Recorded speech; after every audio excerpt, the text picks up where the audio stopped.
jars. We've cut up, cleaned, and mashed our strawberries. We've pre-measured our sugar. We've sanitized all of our jars.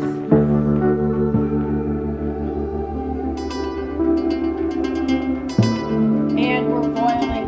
They don't need to see that. So we're boiling the water. Be back in a few minutes to start the jam process.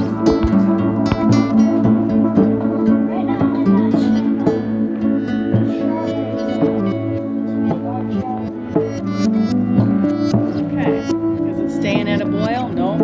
So we're watching for it to stay at a boil.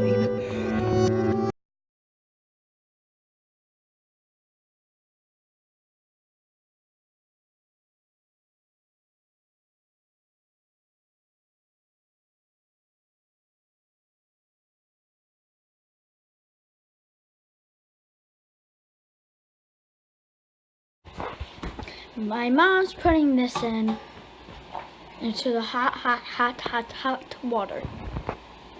It's actually boiling water. All right, and when the water comes back to a good boil, we'll start the timer. Okay, jam is out. Dishes are done. Nothing left to do but empty the stock pot when it cools off. And quick tip of the day, if while you're waiting for the 10 minutes for the pots to boil, you do your dishes, when you're all done, you've got a great clean.